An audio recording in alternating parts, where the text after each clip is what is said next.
Эмкинде да ушинтип, мен жанагынтип фик китебиндеги соодадагы немелерди алып келбейбиз, мынтип башка жол менен сооданы түшүндүрүп атам да. Мындай жол менен мен билгенден эч ким сабак кылган эмес. Эрежелерди түшүндүрүп, бышырып барып, азыр эрежелер ушинтип үйрөнө бергиле. Bir azdan keyin fik kitebini alıp durup, bunu soda durus, bunu soda durus emes degende daroo bilesiңер. Nege durus emes eken degen. Sebebi negizgi bul ereje көп emес. Mümkün 100 ereje, mümkün 30 ereje, 40 ereje. Erejelerdi үйrөнүp algandan keyin inşallah soda sadıkты жанагы немедей болуp kalabız. Az daratlı namazları son bilip atpayбыз bazır. Oşonday bolуп bilip kalabız inşallah.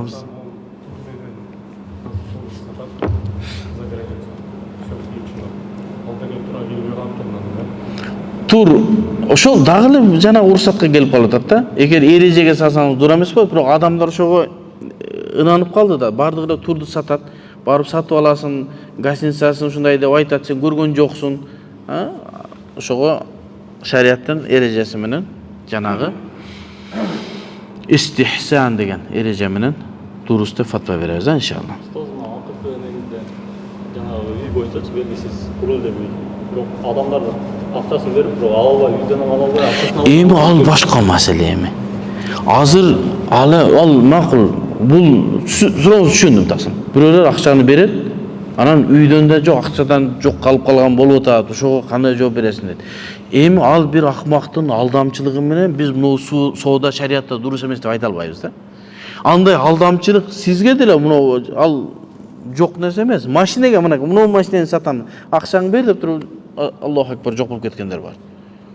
Демек, биз бир адамдын шариатка туура эмес кылыгы менен ошол соодан дурус эмес деп айта албайбыз. Азыр канча деген миңдеген адамдар ушул жол менен үйлүү болуп атат. Бул адамдарга жеңил болуп атат.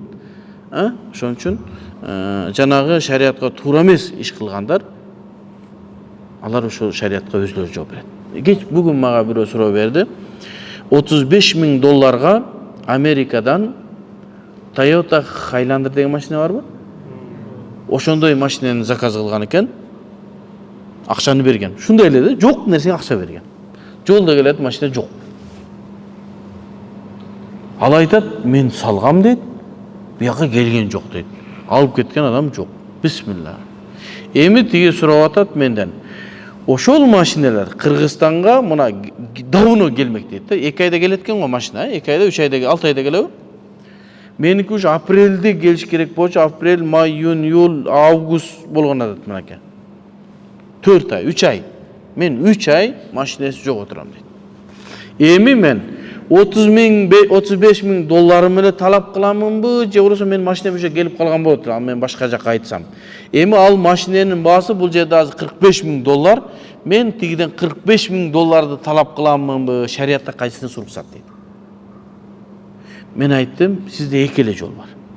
Биринчиси, $35,000 берген акчаңызды гана аласыз. Андан башканы талап кыла албайсыз. Же болбосо машинени талап кыласыз. Болду. Мага Toyota Highlander ошо канча 2018-жылкы машинеби? Ошону 2018 болуш керек, 2018ден жогорусу андан кымбат болуш керек. Же машинени алып келесиң, же $35,000 бересиң. Жана $45,000 талап кыла албайсыз. Себеби эмне? Сиз $35,000 акча бергенсиз. Же машинени талап кыла аласыз шариат боюнча, же акчаңызды талап кыласыз. Эми мен 3 ай күйүп кеттим. 3 айыма ким жооп берет дейт. Эми 3 айыңызга салават айтасыз.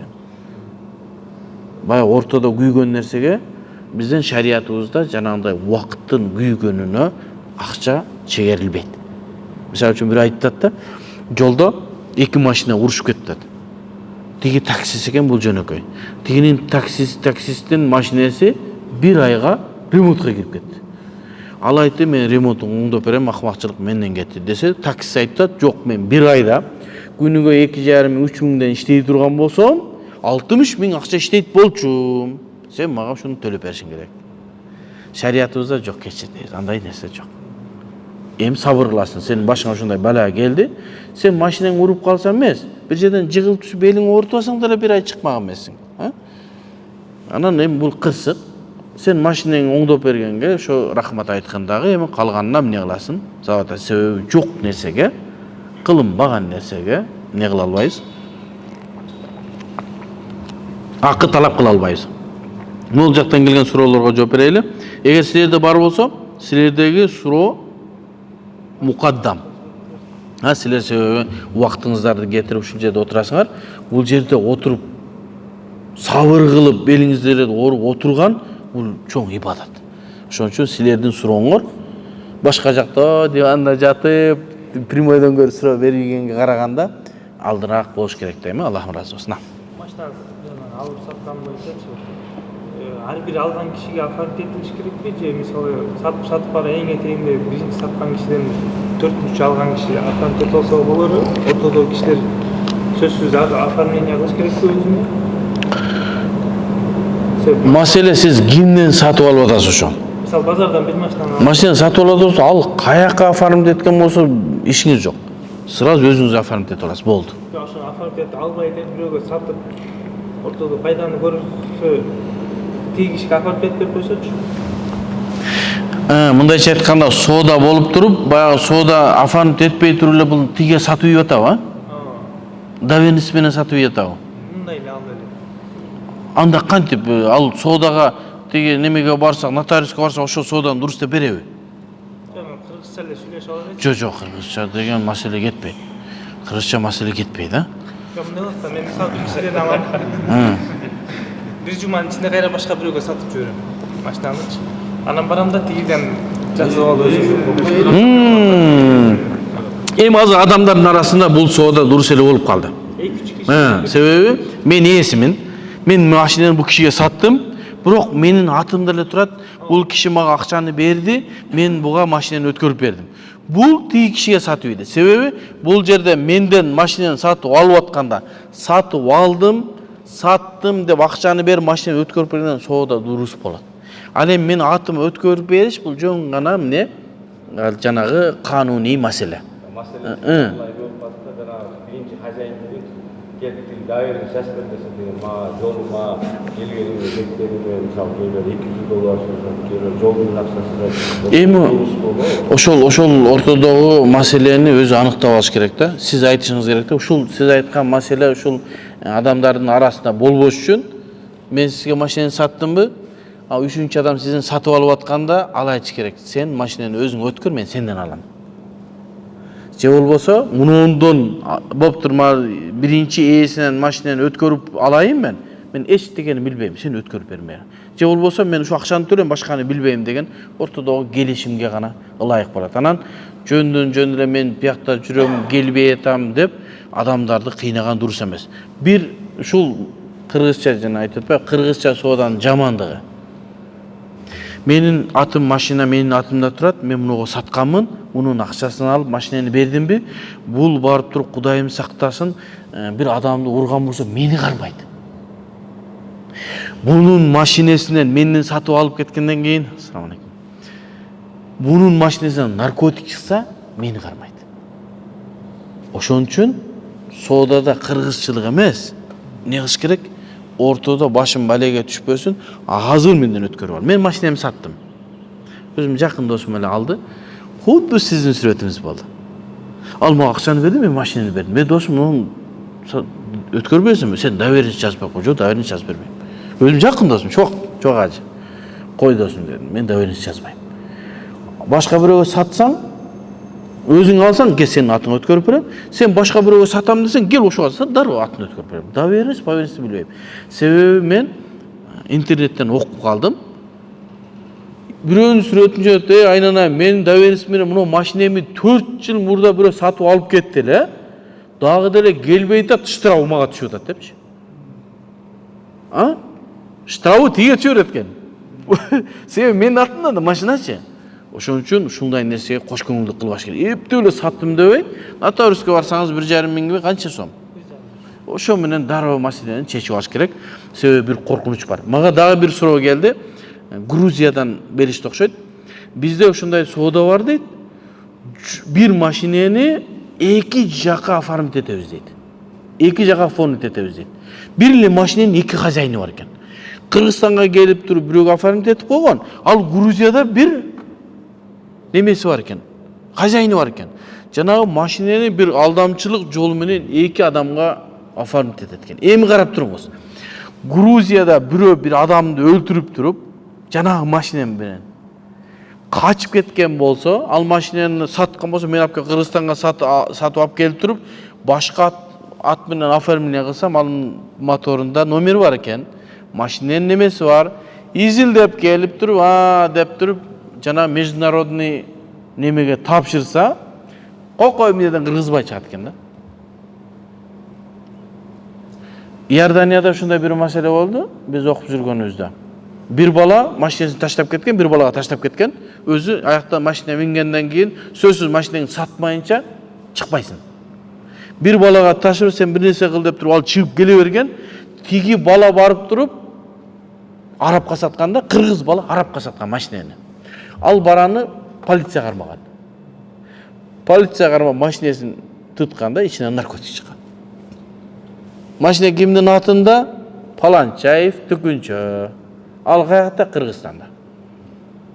Ошондуктан өзүбүздүн башыбыз bir балеге түшүп калбасы үчүн ушундай нерседен абайлаш керек.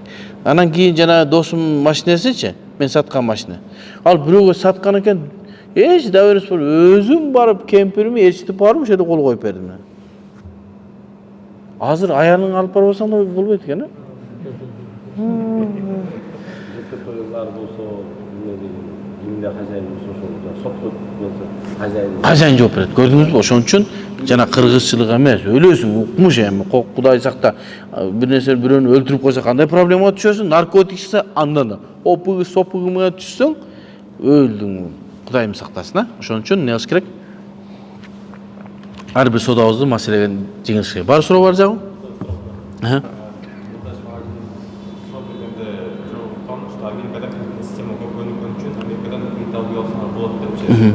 Ошол система бизге келип азыр адамдар көбүн ипотека саны жеңил болуп бөлүп төлөп ошол маселе бул немеге туура келеби деп. Аллахым разы болсун. Суроо, мүмкүн суроо угулбай калышы мүмкүн. Чубак устаз, мурда Америкада бардык маселелер банковый менен же болбосо кредитный маселелер менен сатылып калынган. Ошого Америкада кредитке үй, машина алса дурус деп фатва берген. Азыркы мезгилде ушул нерсе Кыргызстанга да келип атат. Ушул содалар менен биз машина же үй алсак болобу деген маселе. Менин чарчаткан бир маселе бар. Анын адамдардагы бар бир түшүнүк бар. Устазыбыз Шейх Чубак ажы, Аллах разы болсун, ал кылгандай исламга анча-мынча адам кызмат кыла элек. Мүмкүн мындан кийин деле бирөө кызмат кыла алабы, кыла албайбы билбейбиз. Бирок ал киши кызмат кылды, иш болгон жерде сөзсүз эмне болот?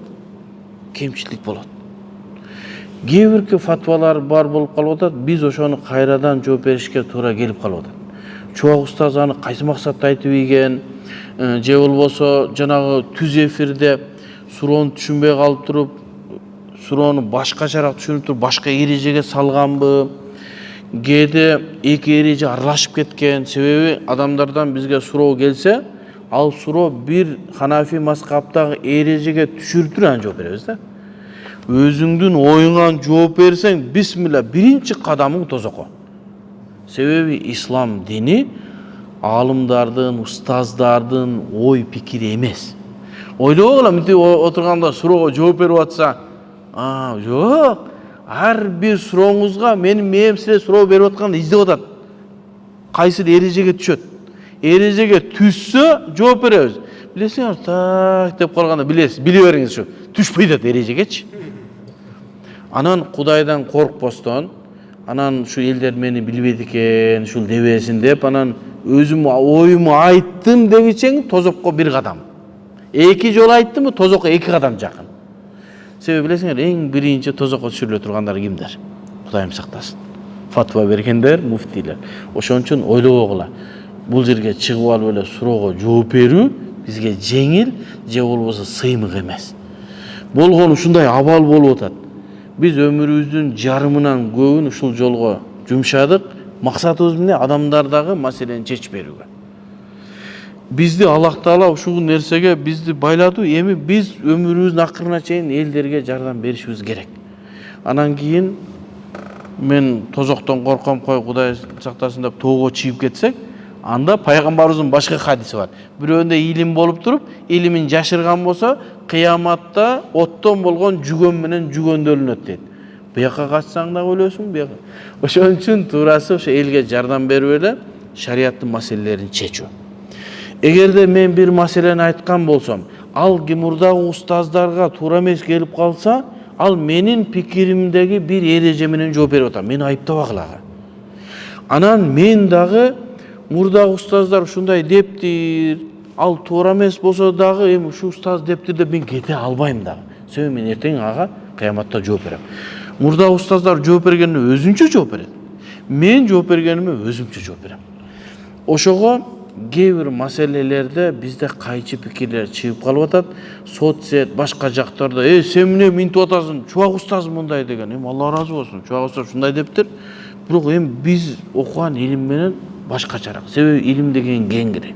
Эреже деген миллиондогон эрежелер бар.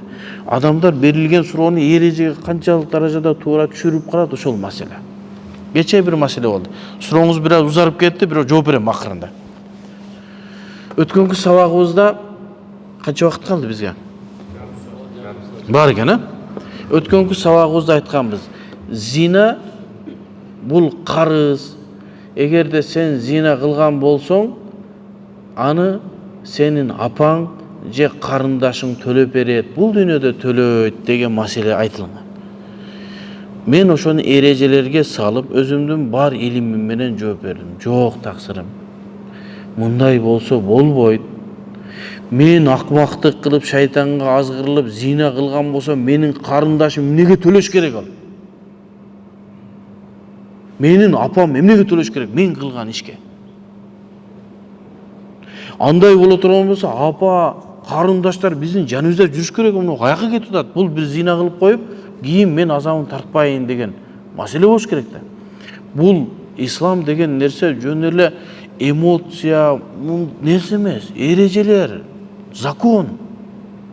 Жөн эле айтат, бирөө айтат, сен бул адамдарды коркутуш үчүн ушундай айткан, азыр сен жок, сен бирөө зина кылса, кызы, апасы төлөбөйт десең, адамдар зина кылып кетет дейт. Жок, андай түшүнбөш керек. Зина кылсаң тозокко түшөт деген андан да жаман коркунуч бар, ошону эстесин. Анан шариатта айтылбаган нерсени, Ханафи мазхабта айтылбаган нерсени мен кантип айтам? Сен зина кылсаң, сен апаң менен карындашың төлөйт деп. Эми ошонун тескериси. Сен карындашың зина кылып койсо, сен төлөшүң керек. Эми бир ушул боюнча хадис барбы шариятыбызда? Биринчи Абу Ханифанын эрежелери барбы? Зина кылбагыла, эгер зина кылган болсоңор, казы анын карындашы зина кылган болсо, ошонун жообу деген бир эреже барбы? Жок. Бир хадис бар, зина карыз кийин төлөйсүн деген. Мавду, макзуб, жалган хадис. Алымдар биттифакан бир ооздон ал хадис мавду деген. Экинчи бир маселе имам Шафиидин айткан сөзү бар экен. İmam Şafii baş üstüne gözümüzün surması, gözümüzün nuru. Bırak, meselesi bizden Hanefi mazhabına to'g'ri kelmaydi. Anan İmam Şafii rahmatullohi alayhi uşul meselende özünün fiqhinde aytkan emas. Divan degen özünün al kişi akın bolgan. Oşo akındık boyunca yazgan ırında yazıp koyuptur şimdi. Emi ırdan biz delil alabız mı albayız? Albayız. Biz delil oturgan nerse özüne Kur'an, hadis, sahabaların icmağı, je bolsa bir mujtahid ijtihad kılsa oşonu alabız. Bu İmam Şafii'nin ijtihadı ve je ır yazıp atkandağı fantaziyası var. Hani biz bilbeybiz. Ekinciden oşol İmam Şafii'nin divan ır yazgan ır toptomu var da andan bir de alım hüküm algan yok. Şafii de albaydı, Hanefi de albaydı. Anan birincide, ekinciden uşul ır sanadi menen, sahih sanat menen bizge jetip keldi bu çoğun suro. Çındap Şafii'nin ırı uşu. Şafii'nin mazhabında şunday nerse men bilgenden yok. Ханафи мазхабта жок. Демек эрежеге түшө берели. Анан бирок жок, мен макул эмесмин. Буну зина кылган болсо карындаш менен апасы жооп берет десең, анда сен ушинтип айта бер. Элдерге сабак бергенде ушинтип айт. Ушул айткан сөзүңө эртең кыяматта Аллахтын астында жооп бересиң. Эмненин негизинде айттың ушуну? Жооп бересиң. Мен жооп бере албайм, айта албайм аны. Маселеге кайттык. Америкада адамдардын бардыгы соода сатыкта кредит менен алып калды. Эч нерсе ала албайсың. Телефон алсаң да кредит менен аласың. Үй алсаң дагы, машина алсаң да кредит менен аласың. Башка жол жок, ала албайсың. Анан зарылчылык үчүн чуак устаз Ханафи мазхабтагы Абу Ханифанын заманында бир фатва бар. Ал фатвада эмне? Ахлул харб. Биз согушуп аткан капыр мамлекет менен мусулмандардын ортосунда риба жок деген маселе бар. Сүткорлук жок деген маселе бар. Ал деген нерсе капырларга алар менен согушуп атабыз, кирип $1 $1,5 сатсаң болот деген сөз. Же болсо 1 динарды 1,5 динарга, 2 динарды 3 динарга сатсаң болот деген маселе бар. Бирок ал ошо Абу Ханифанын заманында мусулман мамлекети, анан капыр мамлекет болуп, ортодо согуш болуп атканга ошондой фатва берилген. Себеби буга пайгамбарыбыздын да хадиси бар. Себеби эмне? Себеби ал согушуп аткан мамлекеттин малы деле, жаны деле, аялы деле бизге адал да, согушуп атабыз да биз аны. Согушуп кирип аялын тартып алсаң бизге эмне болот? Күң болот. Малын алабыз, өзүн өлтүрөт. Ошондой болуп аткан мезгилде сүткорлуктагы дурубуз деген фатва. Азыркы заманда андай мамлекеттер калбай калды. Ошого андан кийин Шейх Такый Усмани, Шейх Таханауи, Шейх Шафи Усмани, Шейх Салах Абул Хаж деген чоң ханафилер азыркы мезгилде эч бир жерден кредитке акча алган болбойт, сүткорлук деп фатва беришкен. Эми бир маселе бар. Азыркы мезгилде эгер Америкада же Россияда ушундай бир соода андан башка жол менен болбой турган болсо, зарылчылык үчүн аларга фатва беришибиз мүмкүн. Башка жол жок да, эмне кылсын? Үй ала албай калып кетсин, машина ала албай калып кетсинби? Зарылчылык үчүн аларга макул деген же болсо уруксат деген фатва беришибиз мүмкүн. Ага бир аалымдардын кеңеши фатва чыгарып бериши керек. Не? Ад-дарурат тубихул махзурат деген эреже бар. Зарылчылыктар кээ-бирге тыйылган нерселерге уруксат берилет. Америкада ошондойго уруксат беришибиз мүмкүн. Бир муфти азамат чыгып уруксат бериши мүмкүн. Чубак ажынын айтканындагы зарылчылык үчүн жооп берди деп айтышыбыз мүмкүн. Бирок андан дагы чубак устаздан дагы чоң аалымдар болбойт деп фатва берген. Эми дагы бир чоң аалымдар чыксын дагы ошону бизге чечип берсин. Мен чече албайм. Менин ага даражам жетпейт. Азыр. Эми ушул нерсе Кыргызстанда болобу, болбойбу? Азыр Кыргызстанда Кудайга шүгүр шариаттын принциптери менен мурабаха деген соода башталды. Ошол кредитиңизден сәл эле башкачараак, бирок шариаттын талаптарына ылайык. Ошо менен ала бериңиз, шариатка туура келет. Туура жөнөкөй кредитке караганда мурабаха менен болгон соода бир аз кымбатыраак. Кымбатыраак, эмнеге кымбатыраак? Себеби жакшы кийим да кымбатыраак. Жакшы тамак кымбатыраак, жакшы машина кымбатыраак. Арзан нерсе дайым аркасында капкан болот. Мен мурда сабактарымда айткам, эмне себептен кредит менен алсаң арзаныраак дагы мурабаха менен кымбатыраак. Ал кредит менен берип аткан банктар, азыр мен банкта иштеп атам, жакшы билип баштадым. Алар берип атканда сени алдап, эптеп сен менен договор түзүш керек. Жанагы арам адалды билбегендер. Эптеп сен менен договор түзөт, сенин макул деген колуңду койдурат дагы арзан кредитте берет, сенин үйүңдү залогко алат. Алар сенин жанагы арзан процент менен берип атканга кызыккан жок алар. Алар эмнени карапчы? Доллардын өсүүсүн карап атат. Дүйнөнүн биржа кандай болуп атат? Күндөн күнгө кымбатчылык болуп атат. Сенин айлыгың ошол бойдон турат. Сен азыр ойлоп атасың. 5 жылга машина алган атасың, 7% менен кредит алып атасың. Айтасың мен 30 миң, 50 миң айлык алам, анан мындай кылсам, балама мынча төлөсөм, ай сайын төлөсөм, кредитимди төлөй алат экем дейсиң. Сен азыр ушинтип атасың. Анан кредитти 5 жылга алып атасың. Сенин айлыгың ушу бойдон турат, эмдиги жыл доллар көбөйүп атат. Дагы кымбаттайт. 5 жылга барганда азыр 84 болуп аткан доллар 5 жылдан кийин 100 болуп калышы мүмкүн. Ошону карайт. Анан сенин алар билип турат, сен ай сайын жанагы акчаны төлөй албайсың. Себеби бардык нерсе күндөн күнгө кымбаттап атат, сен айлыгың ошол бойдон турат, кирешең ошол бойдон. Анан сен каала бары туруп пенияга түшөсүң. Акчаны төлөй албаганда өсөт го. Алар ошону эсептейт. Алар пенияны эсептейт да, сага арзан кредит менен берет. Колуң коюп бергенсиң, үйүң коюп койгонсуң. Сенин кызыгың жок. Сен андан төлөй аласыңбы, төлөй албайсыңбы? Пенияң өсө берет, сен каяка кыйкырасың, бияка кыйкырасың, пенияң өсө берет. Айлыгың жетпейт, балаңа тартсаң, үйүңө жетпейт, квартираңа тартсаң, тамагыңа жетпейт, өсө берет. Бир күн банк чакырат, таксырым кечирип коюш, пенияңыз өсүп кетти деп үйүңүз секин алып коет. Бул ушундай арам бул. Ал эми мурабахада бир аз кымбатыраак болушу мүмкүн, бирок анда мындай пения деген нерсе жок. Аркасында капкан жок, шариятка ылайык. Өткөндө мага бирөө суроо берет.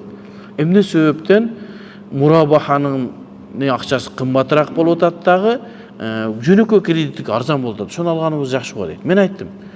Билесизби, адал эмгек менен барып келелден кечке жер казсаңыз 2000 сом акча аласыз. Себеби бул адал жана ак эмгек менен алынган акча. Үйүңүзгө алып барсаңыз да жүзүңүз ачык болуп балдарыңызга тамак алып барасыз.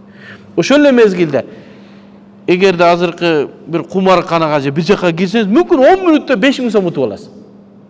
Оңой эле 5000 сом утуп алышыңыз мүмкүн. Бирок бул арам жол менен. Оңой болсо да бул арам жол менен. Андан алып барган тамагыңыз үйгө арам болуп атат. Балдарыңызды арам тамак менен тамактандырып атасыз. Маселе оңой жана кымбатта эмес, адалбы, арамбы ушул маселе. Кайсыл бир нерсе баалуу болсо ал кымбат. Ким лакосты кийет? Барбы лакосты кийген? Бос кийген барбы? Баасын көрсөңүз, кичинекей эле бир футболкасы 18 миң, 19 миң. Дордойго барсаңыз 500 сомго нормальный футболка аласыз. Не себептен ал кымбат? 500 сомго алган футболкаңыз эртең ысыкка чыкканда аллергия кылат. Жанагы 18 миң, 25 миңге алган босту кийип жүрсөңүз жашооңуз рахат жүрөсүз. Себеби кымбат пактадан сапаттуу кылып сизге ушундай ылайыктуу кылып сизге жарашыктуу кылып тигип койгон. Себеби кымбат нерсе, жакшы нерсе кымбат болот. XM 2024 BMW-ны 3000 долларга ала аласызбы? Жигулинин баасын ала аласызбы? Камринин ала албайсыз да. Анын баасы бар, ошого жараша комфорту бар. Демек, кандай нерсе баалуу болгон сайын анын баасы кымбатыраак болот. Ошого Кыргызстанда андай кредит менен албастан мурабаха менен алган жакшы. Шарият уруксат бербейт, Аллах разы болсун.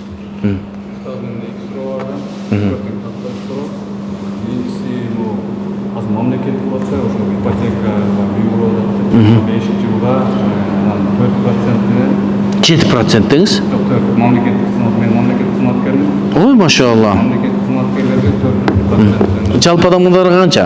8. Сизге канча? 4, ой, машалла. Эмнеге сизге артыкчылык берип атат? Баштапты төлөмү дагы жок болуп берип атат. Анан шарт ыңгайлуу болот. Мисалы мен үчүнчү, мындай үй алган болсо, мурабаха деле мындай деле кымбат. 18, 14. Мамлекеттик болсо азыр үйлөрдөн ала берсек кандай болот? Анан экинчиси Ушуну токтоң, ушуну бүтүрөйүн, анан кайра жооп берем. Себеби сурооңузду унутуп калбайын. Мамлекет тарабынан берилип аткан ипотекаларды азыркы мезгилде алсак болобу? Себеби адамдар ыңгайлуу болуп атат. Себеби көп адамдар азыр ушул мурабаха менен деле акча алуусу кыйын болуп атат. Биринчиден айттым, ушул нерсени мамлекет өзү көзөмөлгө алып туруп, ошол 4% менен мурабаха кылса, шарияттын bir азамат чыкса, ошо президентке же болбосо өкмөткө сунуш кылса, адамдарыбыз 82% мусулман экен, 90%, 82 деген бул жанагы жөнөкөй намаз окугандардын немеси.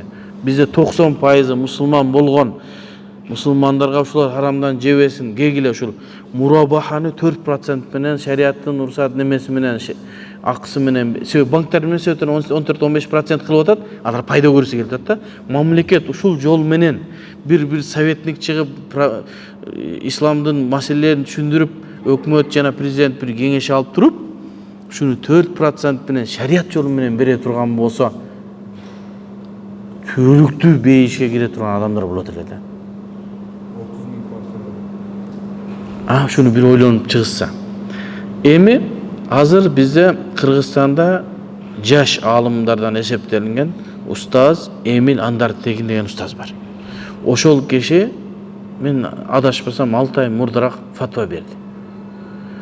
Ушул мамлекеттик ипотека менен муктаж адамдардын, жана үйү бар, дагы квартира алып койгон эмес, муктаж, мен ушул жол менен албасам үй ала албайм.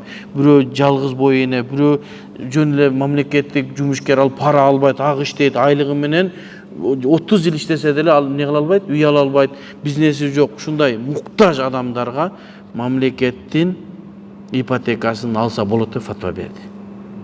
Ошол фатвага буруп коелу. Ошондой кылып муктаж адамдар боло турган болсо, ошону алса дурус деп айтат элем иншалла. Себеби адамдарга жеңил болуш үчүн. Экинчи суроодон устаз жана өмөсүз болуп кетти. Зына кылсаң, мисалы аягынан же апасынан чыгып кетет дегенчи. Мен өзүмдүн жеке түшүнүгүмдү айтайын, ошо мисалы жашоо бумерангдан болуп, бирөө мисалы акысын жесең деле бир жерге чыгып кетет деп айтып атат, бир жерге чыгып кетет. Ошол зына кылсаң деле сен бирөөнүн аягына көз салсаң, сенин аягына бирөө көз салат деген бумеранг Кайтар дүнү эмес, сен күнөөң үчүн карындашың аягын көтөрөт эмес, ошондой кайтар дүнү. Ошо кайтар дүнү деген биздин шариятыбызда эреже жок. Бизде ар бир адам өзү кылган күнөөгө өзү Аллахтын астына жооп берет. Бирөөгө бирөө жооп бербейт. Ушул эрежени бекем кармай берели. Себеби эртең Аллах Тааланын астына барганда, азыр өткөндө бирөө айтты да, şu adamlardan kolunарды көтөрүлөчү, өмүрү мен зина кылбаганмын десе азыр адам турат депчи. Аны муну маселени көтөрбөй эле коелу да. Анан бардыгыбыз эле адамдар ушинтип эртең кыяматка барганда мен ак мунчоктой болгон карындашым эч качан бир намазын таштабаган, таза жолдо жүргөн карындашым менин зина кылгандыгым үчүн ал жооп берген болсо, эртең Аллах Тааланын астына барып, "Я Алла, сенин адилеттүүлүгүң каякта калды? Агамдын кылган күнөөсүнө мен эмнеге жооп бердим?" деген суроо береби? Суроо берилет. Ошон үчүн Айша энебиздин дал хадисин далил келтиргенбиз. Айша энебизге эмне айтылган? Бирөө өлгөн болсо, аны ыйлап атса, анын туугандары ыйлаган болсо, өлгөн адам кыйналат дегенге Айша энебиз кайтарган. Кандай? Ар ким өз-өзүнө жооп берет. Мунун ыйлаганына өлгөн адам эмне себептен азапталсын? Ал өзүнүн кылган күнөөсү үчүн азапталып атат. Ушинтип жооп береличи, андан башка менде жооп жок чындыгында. Эгерде мага шариятта bir mujtahid alimlar Hanefi mazhabdagi sözü e'tibarga alıngan, kitebi e'tibarga alıngan bir kitepten uşunday qarız төлөйт dese, men başım iyip oşol fatvаны alam. Eğer bir mağa taap kese. Hanefi mazhabının içinde e'tibarga alıngan alim, e'tibarga alıngan kitepten. Oşol jok bola turgan bolsa men ayta albayм. Allah'ım razı olsun.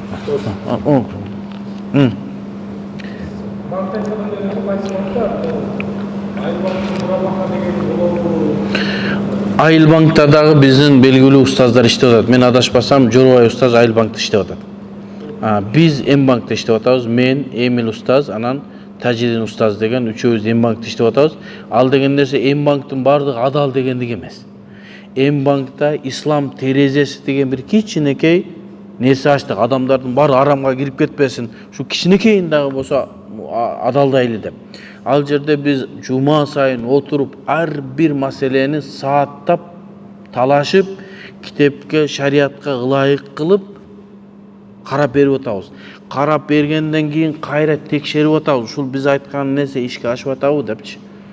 Ошого мен ишенич менен жана кепилдик менен айта алат элем, эгер М-банктан, мурабахадан ала турган болсо, иншалла шариатка ылайык келет. Себеби биз карап атабыз аны.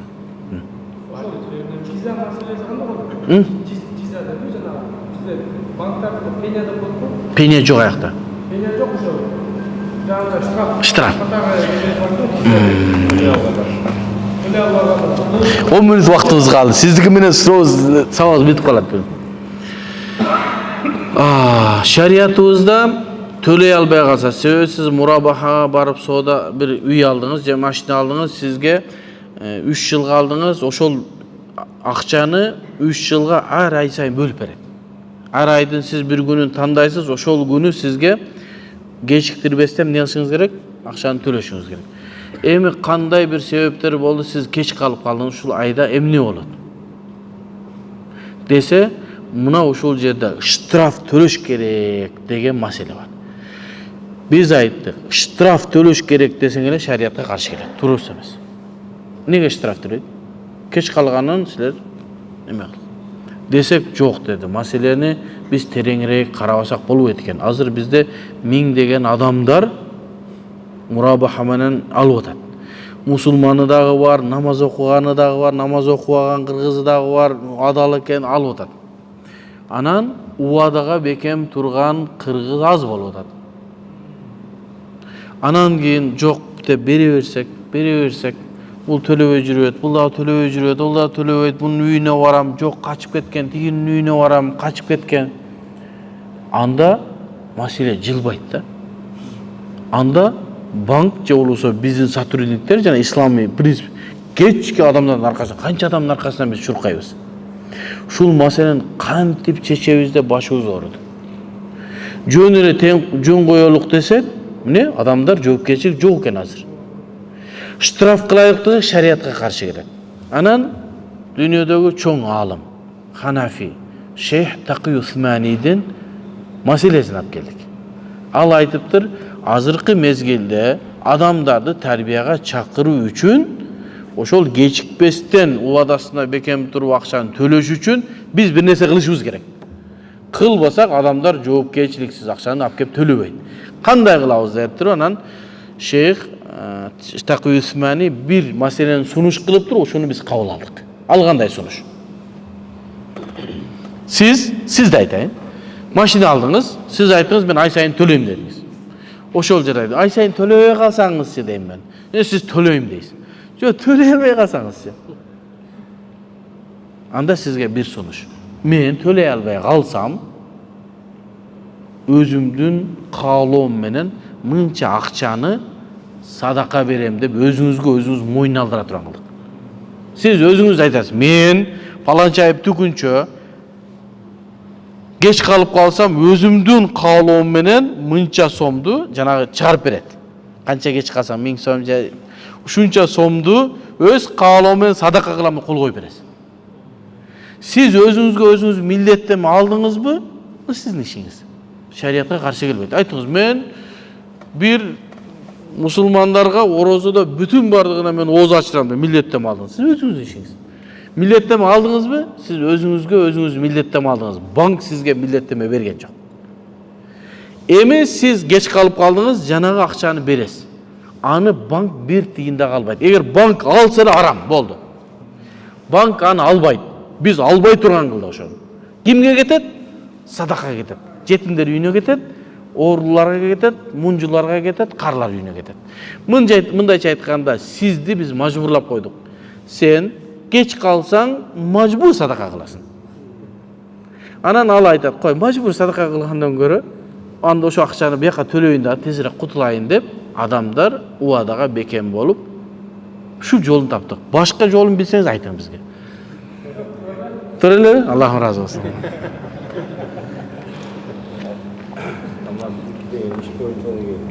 мысалы күнде 100 километр, 120 километр bir günde барып келеміз да мысалы 120-дан 100 жол мысалы соққы ташайық да кемин барып келейік, Қошқарға барып келейік, ошондо бизики касыр окуп беребиз да. Бишкек Сокулукта турасыз.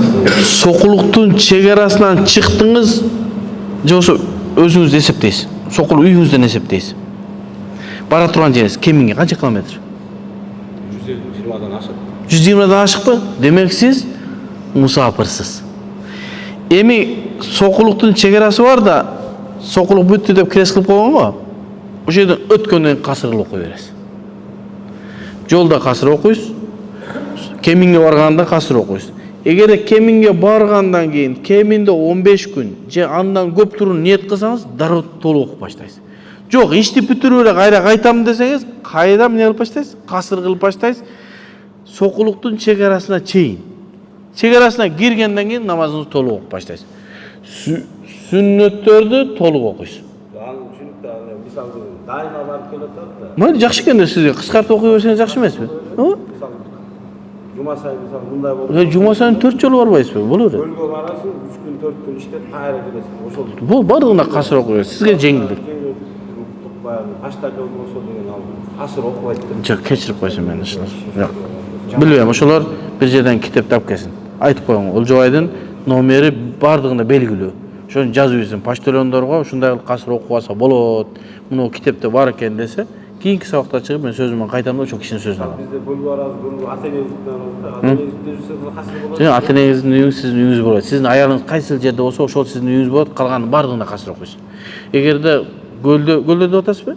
Көлдө дагы бир аялыңыз болсо, мүмкүн аерге барганда толук окуйсуз. Жамаат менен окусаңыз толук окуйсуз.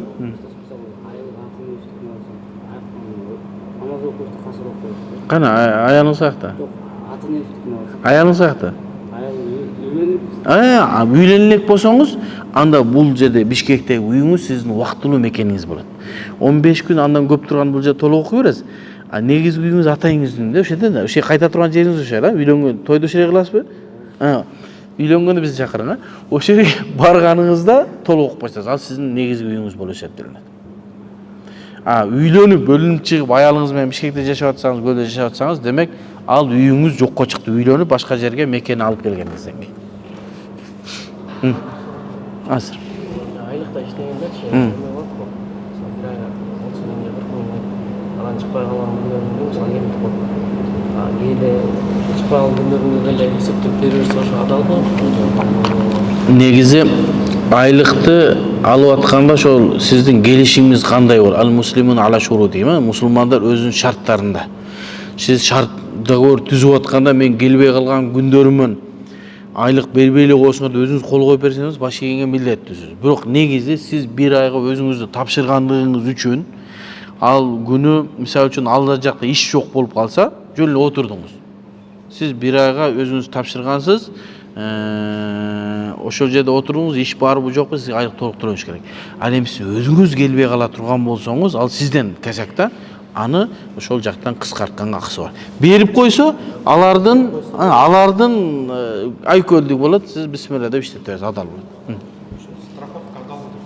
Охо, 2 мүнөт калды. Страховка. Көп көтөрүлгөн маселе, оор маселе. Дагы бир айтайын, чубак устаз болот деп фатва берген. Азыр биз болот деп атабыз. Өлдү эми, эртең сен кимсиң, чубак ажы ким? Бир айтат, сен кимсиң, чубак ажы ким деп. Чубак ажы мен досум болот, экөөбүз чогуу окуганбыз деп. Чубак ажы 8 жыл окуган, мен 25 жыл окудум дедим. Адамдар устаздар менен устазга бири-бирин кайраштырбаса да. Бири-бирине каршы койбосо. Биздин булагыбыз бардык жер бизде ислам. Болгону түшүндүрүү эрежебиз башкачараак болушу мүмкүн. Коюп аткан эрежебиз бир аз башкачараак болушу мүмкүн. Страховканы мен калтырайын. Кана сиз ким суроо берген? Эмки сабакка келиңиз сиз. Эмки сабакка мен страховка компаниялары менен иштешүү, жана ден соолукка страховка камсыздандыруу дейличи, кыргызча. үйдү камсыздандыруу, ден соолукту камсыздандыруунун шариаттагы өкүмү кандай? Дурус дегендердин сөзү эмнеге, дурус эмес дегендердин сөзү эмнеде? Кеңирээк айталы, себеби бул азыр Кыргызстанда эң орчундуу маселе. Мен билгенден азыр эч ким бул боюнча сүйлөй элек. Даа берип сүйлөй албайт. Чубак устаз гана сүйлөгөн, ден соолукка гана дурус, калганына дурус эмес деп. Кийинки сабакка калтырайлы, себеби азыр сөз узарат. Биз айта турган маселебиз көп, страховой камсыздандыруу боюнча. 1 минут калды, андан кыскараак суроо болсо. Касыр намазы каза болуп калса, аны кантип кайра өткөрбөш керек? Бизде ушундай маселе бар. Намаз окулунбалга калган, каза кылынган намаз мойнубузда карыз. Ал биз намаз окубай жүргөндөгү болсун, азыр окуп жүрүп калтырган болсун, бардыгы мойнубузда карыз, окуп бериш керек. Бирок колдон келишинче аракет кылыш керек. Эгерде мисалы үчүн бирөө 20 жашына чыкканда намаз окуп баштаса, 13-тө балагатка жеткен болсо канча намазы бар го карыз. Ошону колунан келишинче аракет кылып казасын окуй берсин, атайын жадвал түзүп. Жадвал түзүп, муну 2000-жылкынын багымдаты, 2000-жылкы понедельниктин багымдаты, вторниктин эмес деп чечип коюш керек. Эми маселе. Бир адам сапарга чыкты, сапарга чыкканда ага 4 рекеттик намаз 2 рекеттик болот эле. Ошол каза болуп калды. Анан кайра Кыргызстанга келип калды. Аны кантип казасын кылып берет десе, сапарда каза болгонду ошол каза сапардын казасындай кылып каза кылып берет. 4 рекет пешинде 2 рекет окуат, 2 рекет каза болуп калса, казасындагы 2 рекет кылып окуп берет. وصلى الله تعالى خير خلق محمد وعلى آله وأصحابه أجمعين آمين. بسم الله والحمد لله ولا إله إلا الله والله أكبر. Allah tabaraka ve taala uşul algan ilimlerinizi berekeli ilimlerden kılsın. Allah'ım aytkan sözlerinizi tuğra jana tak kılgın. Allah'ım adaşkan bolsun, özüңүзгө tuğra жол көргөзүн. Ушул жерде кол көтөргөн, убактысын кетирип сабак угам деп келген ар бир инсандын жүрөгүндөгү жакшы ниеттерин Аллахым кабыл кылгын. Өмүрлөрүнө, ден соолуктарына береке берген. Үй бүлөсүнө тынчтык, ырыскысын адалдан жана берекелүү кылган болсун. Жаман көз, жаман сөздөрдөн баарын Аллахым асырасын. Элибизге тынчтык болсун, согуштан Аллахым асырасын. Мамлекетибиз өсүп, өнсүн, жаман нерседен Кудайым өзү сактасын. Рахматке.